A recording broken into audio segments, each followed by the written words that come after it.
Let's get some analysis now from William Lawrence. He's a professor of political science and international affairs at American University and joins me from Washington, D.C. Prof, always good to speak to you. Volodymyr Zelenskyy says that Russia wants to capture other countries. Do you see this conflict possibly spilling over into other countries, especially neighboring nations? So it's already spilled over in certain ways. For example, Russia has bombed foreign flag ships in the Black Sea and the Azov Sea. It's captured foreign mariners and is holding some of them hostage right now in Donetsk. It's bombed from Belarusian territory. And so there are 52 nations of fighters fighting against Russia, and at least a dozen nations of fighters fighting for Russia. So it's been internationalized in a number of ways, and it's bleeding across borders in a number of ways already. 14 countries recently given arms to Ukraine. So this is already international. But what your question has to do is which countries will he invade next? And I think that's only a question of time. So he invaded Georgia in 2008. He invaded Ukraine in 2014 and grabbed some territory. He invaded Ukraine again in 2022 and grabbed a bunch more territory. He has his eye on the Baltics. He has his eye on Moldova and Transnistria, which he's already basically taken over.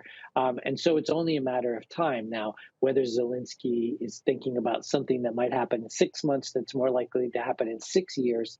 That's a question. But the threat is real. He would like to put the old Soviet Union, the old Russian Empire back together on whatever time scale works.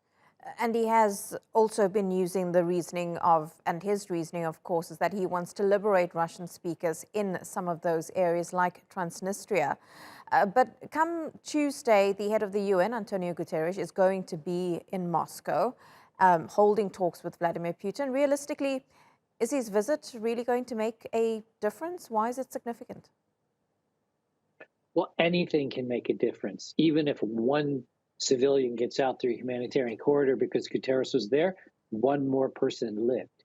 I mean, we will find out later that tens of thousands of people were killed.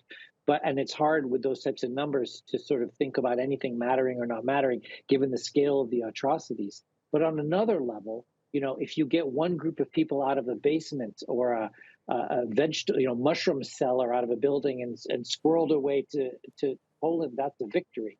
And I think that's been Zelenskyy's intelligent position all along. He keeps saying, we will keep talking to Russia because that will save lives.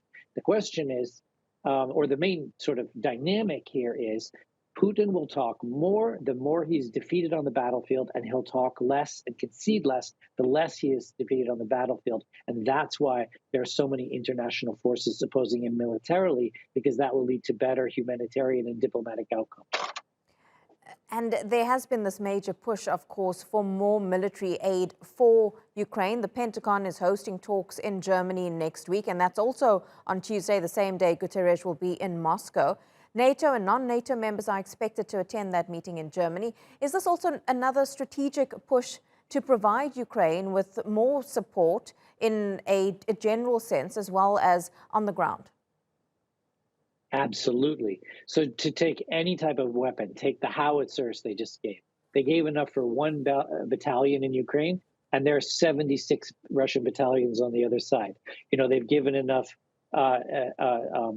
maritime equipment to do a couple of operations. They need 10 times that to defend Odessa and the coast. So, to give you a general sense, I think the military assistance has been huge, but it's like 10% of where it needs to be in order for Ukraine to prevail, which raises another question. Is Ukraine just going to push Russia back to the territory currently held?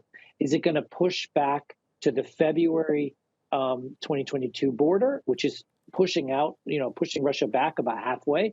Or is it going to try to expel Russia completely? And that will depend on the military assistance. And that gets into this sort of calculation that the U.S. is making. They've gone from saying purely defensive weapons like javelins and stingers, which just defended Kyiv and defend against the invasion, but doesn't allow them to push back. And as they start giving these other types of weapons to Ukraine, they can start pushing back, but in a way that could prolong the war.